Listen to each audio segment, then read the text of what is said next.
Internet. This is David Wells with HubSpot, here to announce our brand new show, Inbound Now, bringing you the latest and greatest expert interviews where I reach out to industry experts and we talk about the latest happenings in social media and inbound marketing. Make sure to subscribe to the channel and tweet at Inbound Now.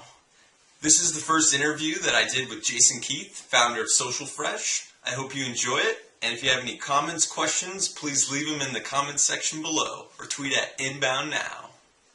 This interview with Jason Keath, we talk about reaching out, engaging online influence, how to grow your blog into a multi-authored blog, how to use social media to transfer those relationships online to offline via events, and specific tips on how to make your offline event as successful as possible. And we also chat a little bit about what's happening in 2011 that you should be keeping your eye on. So without further ado, here's the first show, Inbound Now. Let me know what you think.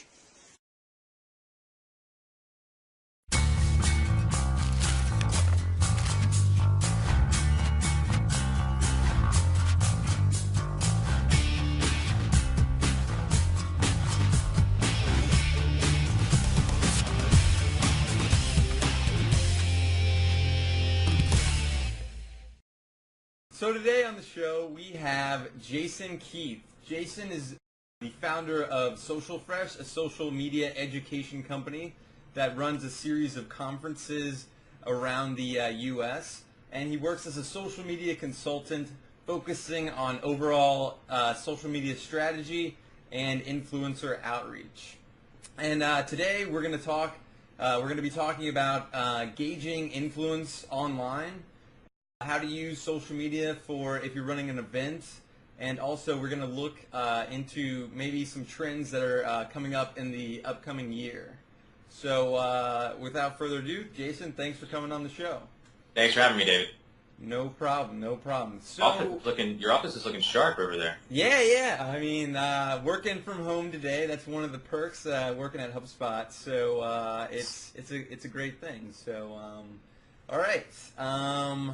Well, I wanted to start off kind of talking a little bit about the Social Fresh conferences.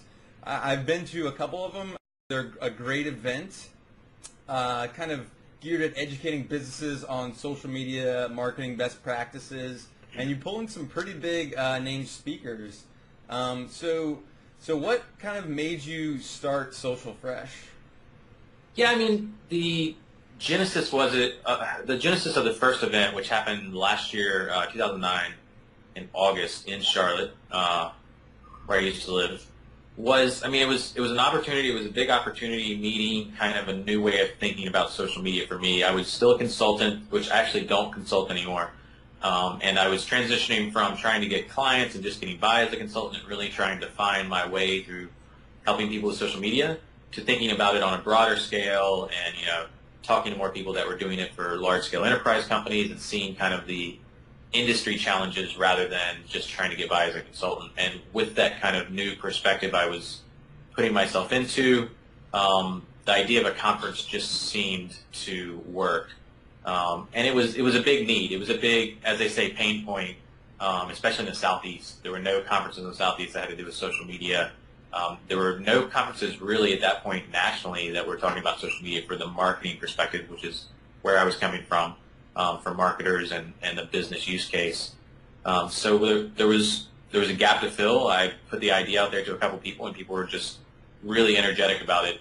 And a lot of people got behind it, and it was honestly, the first event was by far the easiest event I've done, and it just kind of, the energy behind it from other people supporting it really carried it forward. Yeah, and you mentioned, there weren't that many conferences that go to maybe like smaller cities. Maybe, there are a lot of conferences that focus mainly like in LA or New York, and but they didn't really travel down south. Well, there were two things going on. You have your big national conferences things. You have like Blog World's been around now for I guess 4 years, and South by, and some other advertising and tech conferences. And then you had a lot of blogger conferences. And the blogger conferences, the WordCamps and, the pub camps and pub cons, and all the names are kind of running together there now. were a whole lot of things for like creators, but there weren't a whole lot of things for marketers. Okay, cool. They weren't really going to business case stuff. Sometimes they would, but not. It wasn't really. These were mostly free events. They weren't really there for case studies and tactical things for the business perspective. So that's what we tried to attack. And so far, it's. I mean, obviously we've done 8 events now, so there's an audience there for it, and we're continuing to find new ways to offer value to that audience. So in your mind, so I think it's cool that you found that need and that lack. There wasn't something there in the space, and you kind of took advantage of it. So like if other people in other industries were trying to kind of do the same thing, what in your mind kind of makes or breaks an in-life event? So live events are interesting. I for some reason I've done some type of event planning all my life, which is kind of why Social Fresh was so easy for me to get off the ground. So I've kind of been building this skill set without realizing it most of my life for some reason. But I think when I did Social Fresh the first time, and I've learned a lot of lessons for the events since then, my biggest thing was to keep it simple, was to make the event itself have very few distractions, have very few opportunities to confuse people, like which room do I go to, what time is the event. I wanted to make sure it was very simple to grasp the concepts, and it was very simple to know what was in what room. For instance, for most of our first events, we had speakers, single speakers in one room, and panels in one room. So you always knew the panels were over here and the speakers were over there. And we had 2 rooms of content. And we had, everything was 50 minutes long. Everything was a half-hour break. So, I mean, it timed out really well. I'd say keeping things simple, especially if it's your first kind of event or your first go at an event, is the biggest advice I could give. And just focus on the content. Focus on whatever your main value add is. If it's content, focus on that. If it's networking, focus on that. And then the second thing is to build a community around the event, or become a part of a community that's going to build the event for you. So don't try to intersect yourself into, like when I go to a new city, for instance, I don't go there and say, hey, this is Social Fresh. You need to go to this because we're Social Fresh and we're important. I go there and I talk to people and ask them, who are some speakers locally that we could bring to help, push social media education for an event here? Who are some organizations we can work with in town, like the ad club or the tech club or the social media club? Who are the organizations we can work with that can help us put this event on and help it represent this city well and help it represent this community well? So you want to become a part of the community that is going to help the event that's going to be a part of, or you want to create that community if it's something new. Right. So tapping into that existing community, if it's there, if it's not, then you can build it. I mean, you have a huge opportunity if there's nothing there. I mean, build something up. That's kind of what the first Social Fresh was. Is there was barely a community there, and it was honestly we've hardly ever done any advertising, but the first one came together purely on Twitter. Like all the speakers, all the organizers, all the volunteers, all the attendees. All of our marketing was word of mouth through Twitter, and without Twitter, it would have never happened, and we didn't have any need to do anything past Twitter for the first one. Since then, things have gotten a little broader.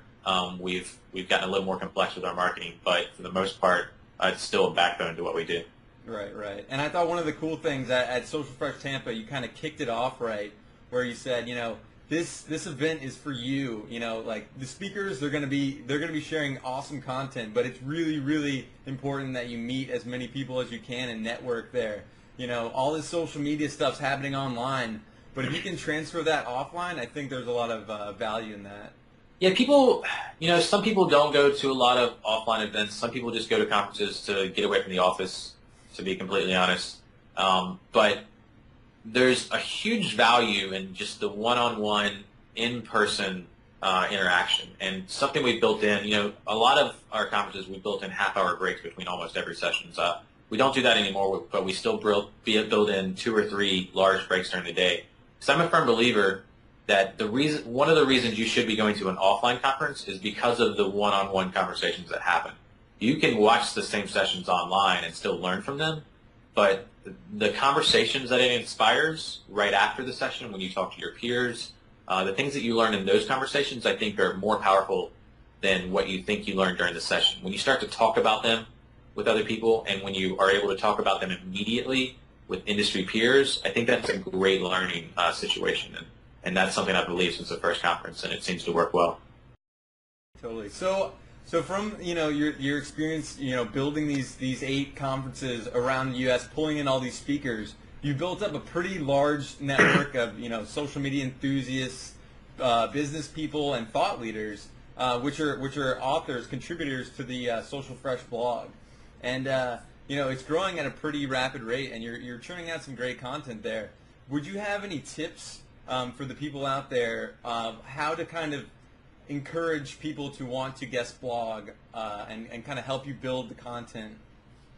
Yeah, I mean, I think the first thing is to understand why your blog exists. So for Social Fresh, our blog exists as kind of a rallying point for our community. Socialfresh.com has been around obviously since the event has, or beforehand, but we were using it only to talk about the events for a long time. So there wasn't really a whole lot of traffic there except for the people that were thinking about going to the event, or people that were going to the event, or looking at the event after they'd gone to it. We decided to start to bring the same kind of content that we had at our events to the website because we wanted that rallying point online for those people to comment on the same topics, for those people to learn on the same topics outside of 1 or 2 or 5 events a year. So since that is our main objective, I need to go out and, number 1, look for authors that get value out of talking to that community. And number 2, look for authors that have the expertise or the passion about the topic. So I think, number 1, figure out what your purpose for your blog is and pull lessons from that. So, make sure you're getting people that are passionate about your topic. Make sure you're getting people that gain value either from the community that exists on your blog or other opportunities on your blog, whether it's affiliate opportunities or if there's revenue involved. If you're looking for free guest bloggers, there has to be some type of return for them. Some people will probably do it just to get experience blogging, but that's not a long-term thing, and that's not the best reason you want a guest blogger for.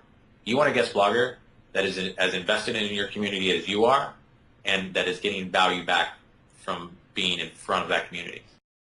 So once you know that, and once you know that topic and that kind of exchange, that value exchange, I think you can easily go out and find people that exist that will get that value exchange.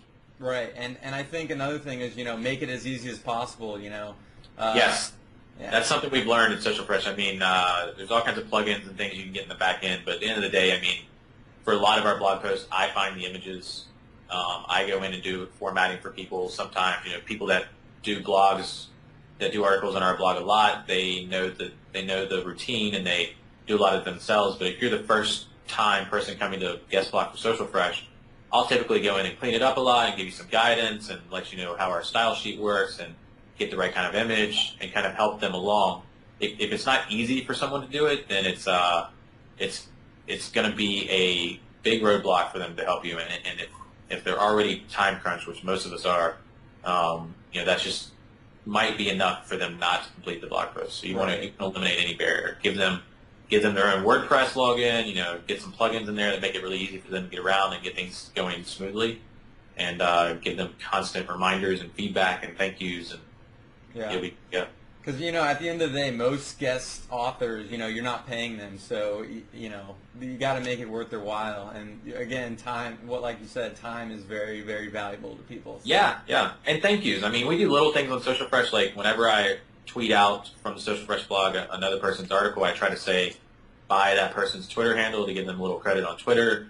We just added, we have our author pages so they can put links to their websites and their bio and their social media accounts, and then we've also added that same author page in the footer of each article so that people can get access to that author's information as quick as possible, and gives that person a little more recognition for what they're putting out there. Instead of just a little byline, we're trying to give them a lot more, as much recognition as possible without getting too over the top.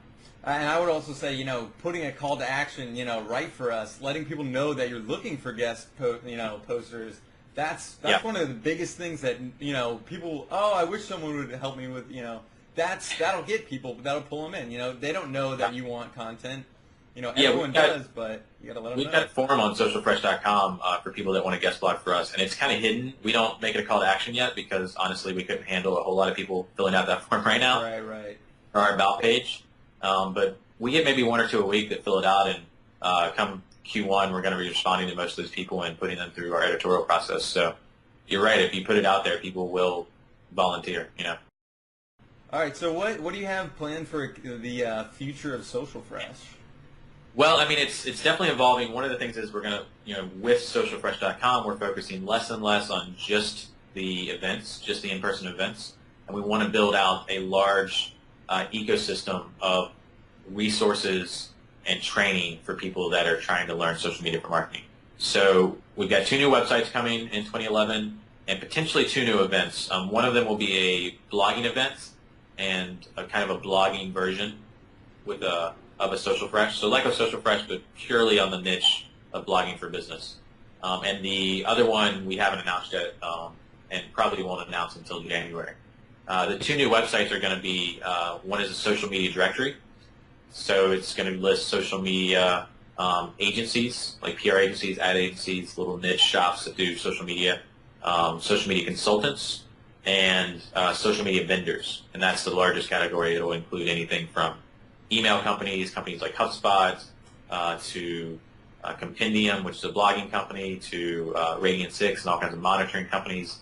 And basically, it's called investinsocial.com. Basically, we want it to be a one-stop resource for people that are looking for other businesses, other support, other resources for social media.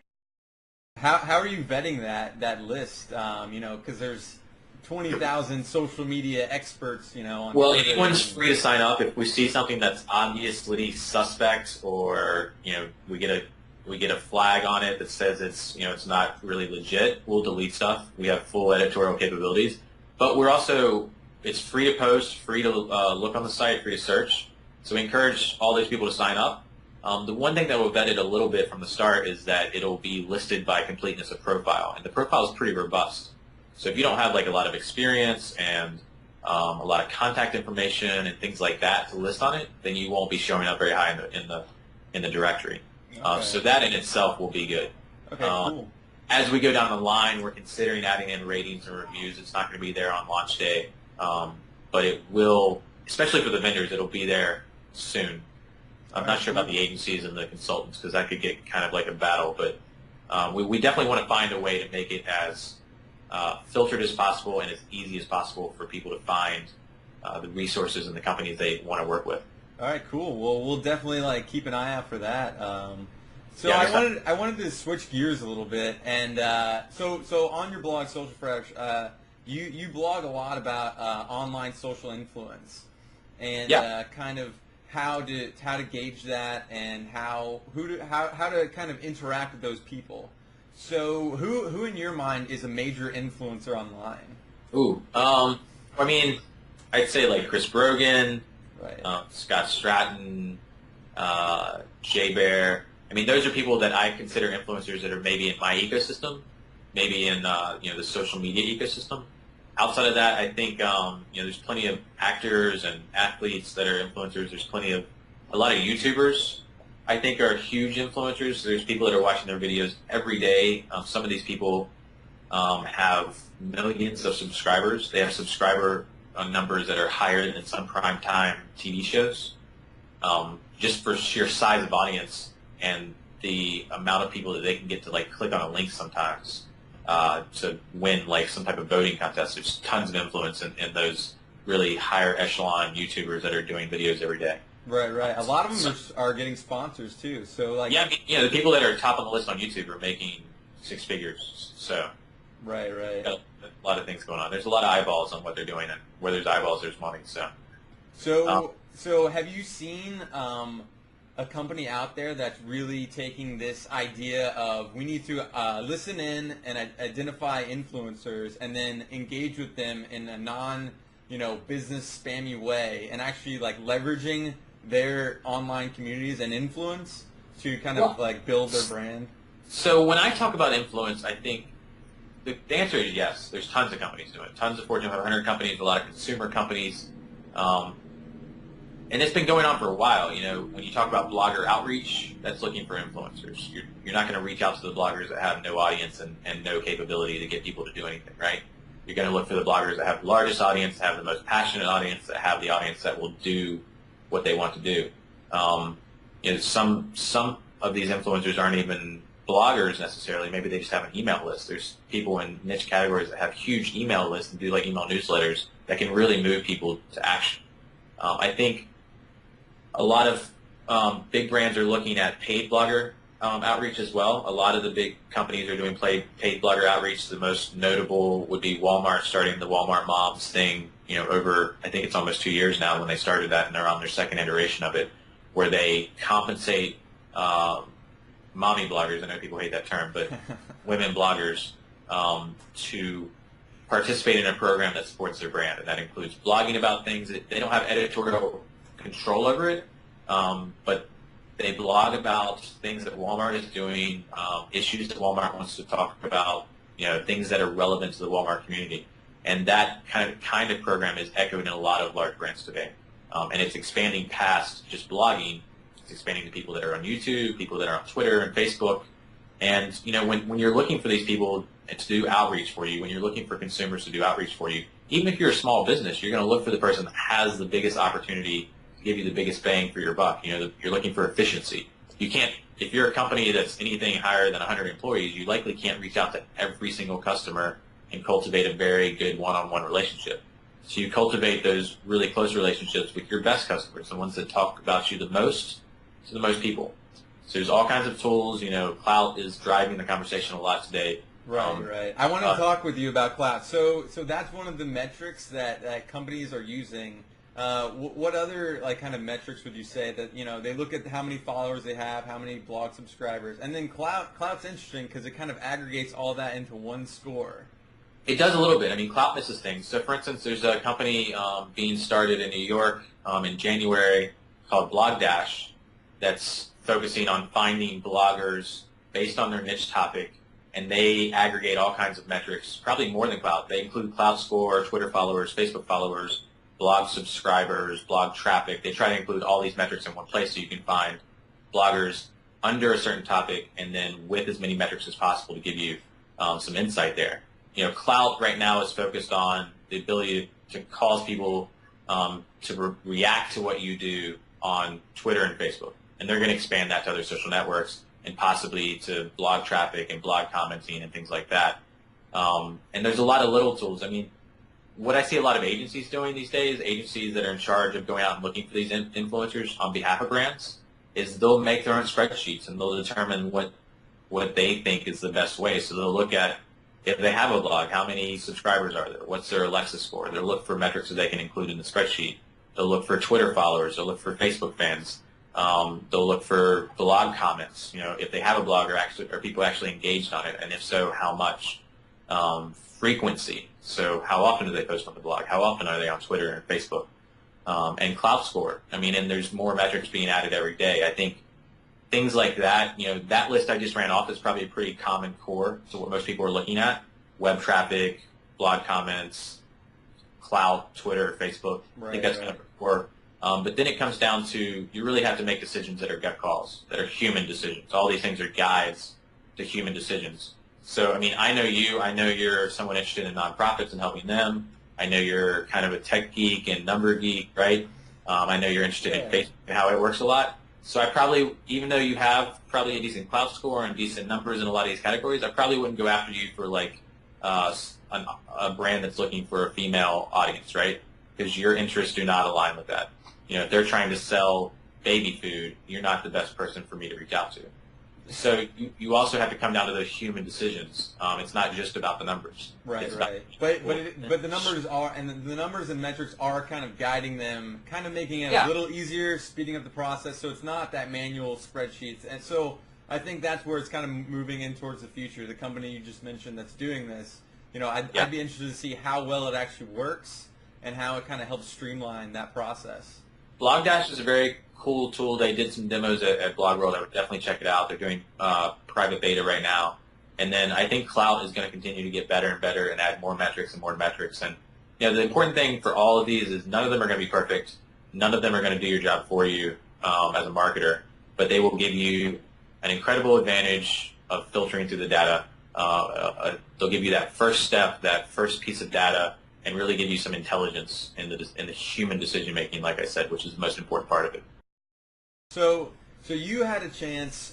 So going back to engaging with the influencers online, we'll bring in a real world example. You had a chance to speak with the agency that did the Old Spice campaign. Yes. So how did they go about identifying those people and then making the custom hilarious YouTube video and then tweeting at them? So they did not send a single message to anyone that had not messaged them first. Okay. Except for a few videos they did in response to random Yahoo answers, Yahoo answers questions, Right. That were kind of relevant to the wacky world of Old Spice, like how to wrestle an alligator or something. Outside of the Yahoo answers things, they never replied to anyone that hadn't replied to them. So I had a reply to my video, or I had a reply video sent to me because I had been messaging Old Spice on Twitter along with Wayne Sutton, and we just liked the commercials and we were joking back and forth about them. I also know one of the guys that works for the agency that did the thing, so that's how I was involved slightly. But most of the people that they did video replies to on Twitter were, I would say, maybe 75% of them, 60 to 75% of them were, you would say, are influencers, people that had a lot of followers, people that had a community, and they were smart that as they did them throughout the 3 days that they did it, if they had someone that had a large following that mentioned, oh, these Old Spice videos are funny, like Alyssa Milano did. I think Kevin Rose commented about it. Maxwell commented about it, and they made reply videos to them. I mean, they weren't stupid. They went after numbers, right? Right. But they also, and you can say they did this just so that you can label them for going after only big numbers. They also replied to people that had very small audiences. So I think, their goal, in their own words, were to reply to people that were the most passionate about Old Spice online. Right. I think they did a good job representing that. And do you think the success of the campaign, because obviously, it was a huge buzz. They probably massive amounts of inbound links. I can't remember the sales reports from it, but do you think all of that happened because they were kind of the first ones to do this sort of thing? Or first of all, they were the first ones to do it on the scale that they did. I mean, there's plenty of people that have gone out and done video responses to like Q&As and things like that. Nobody's done it, number one, on the scale, and nobody's done it with the incredibly talented creative that they had, Yeah. And I think the character that they had, which had built up in everybody's mind, most of the people had seen the Super Bowl commercials and had seen the Old Spice commercials, so they were familiar with the character, so they were prepared to see it. I think it was a lot of things coming together, and they just pulled it off brilliantly. I mean, I think the creative part of it is a big piece of why it was successful. But also the strategy behind it was sound. I mean, they put a really good strategy together. Yeah. It was hilariously awesome, and I hope to see more creative stuff like that happening in the future. Yeah. So speaking of the future, it's about that time for everyone to start. It's about that time for everyone to start making their what to look for in social media in 2011. All those posts kind of come out around this time of year. What do you see, moving on into 2011? What should people be keeping their eye on? Well, I mean, so I've said this a few times online, if you hate and you're getting tired of hearing the word influence, you're really going to hate 2011 because the word influence is going to dominate the year.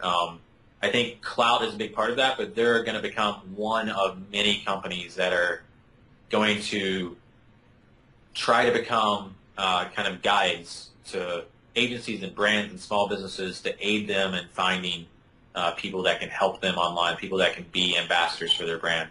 I think that's going to become an industry in its own. And they've got a few small competitors that are starting. There's companies like Blogdash that I mentioned that are taking other routes. I think that'll be very common.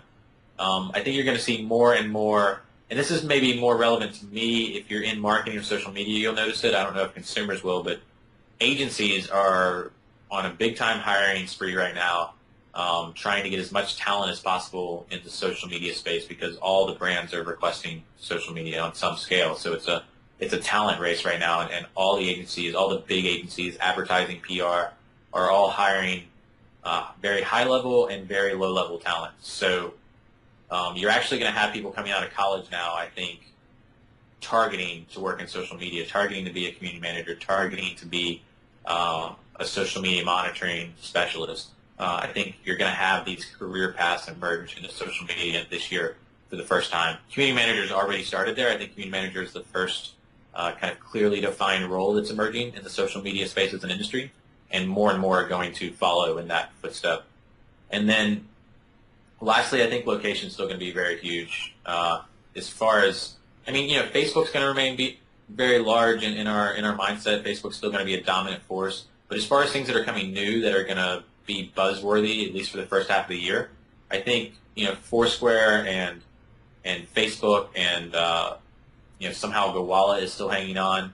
And I think this new bucket of location apps that are based purely on coupons, like Shopkick, and Google Latitude is launching a kind of a coupon-based check-in with your phone physically thing, kind of a Shopkick competitor out there in Portland. I think that bucket is going to get bigger, and the focus on couponing, on real money savings for the location space, I think that's going to continue to become a bigger and more talked about part of the industry, at least for 6 to 9 months. Right, I agree. That's one of the questions I had for you. Will location-based services finally reach a critical mass? And I think what you just touched on there, where there's more and more businesses adopting these in their marketing practices, and then adding, some incentive for people to actually use the apps, be it a coupon or, with Foursquare, actually giving an incentive for someone to check in and become mayor because they get something.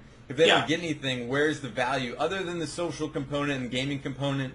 But add something on top of that. If you have, a brick and mortar location, I think there's a lot of value there, and I think a lot of more people are adopting slowly. But I think it'll get there. There's two big trends in location right now, and they're both going to continue to spiral upward. And one is, the main one, in my opinion, is making it really easy to save money. Foursquare and Gowalla for a long time led the location industry before Facebook got on board, and they didn't really make it super easy for location check-ins to save you money. It existed usually in an informal fashion. Slowly they built processes around it. Now you see them really starting to focus on it. And you see the first thing Facebook did after they launched location is launch a couponing system on top of it, right? So I think that's the biggest driver of innovation in that space right now. And the second thing is the whole gaming social aspect, making that more of an experience, because what's going to happen is coupons will be good, saving money is good, but brands are going to want to separate themselves. And the way you separate yourselves is you make the whole location check-in experience more of a brand experience. And you can't do that by just checking in for a coupon. You have to add some type of scavenger hunt around it or some type of gaming around it. So that's going to continue to get more complex and more integrated, but it'll be fun to watch where that lands. Cool, yeah. A Boston-based company here, Scavenger, they're doing kind of that. They're involving a lot of game dynamics into it, and I'm really interested to see where it's going to go. And if you look at Gowalla, they keep staying in the news, and the only way they're staying in the news is they're doing deals with large brands that are based around their trip check-in process, which is it's similar to Scavenger, and it involves taking a tour of like Disney they just launched, or I know Sprint just launched a tour of New York City for the holidays through Gowalla. So these are experiences that they're able to produce through this app, very similar to what Scavenger's after, and that's keeping them out there in the press. It's keeping big brands interested, and we'll see if it keeps the consumers interested. Well, yeah, we'll definitely keep an eye out for that stuff in the upcoming year. Jason, I wanted to thank you for coming on the show. Where can people find you online? So you can find me at socialfresh.com, or you can find me at my personal blog, jasonkeath, Keath.com. All right, cool. Well, thanks for coming on the show, and we hope to get you back sometime. Definitely, man. Thanks, David.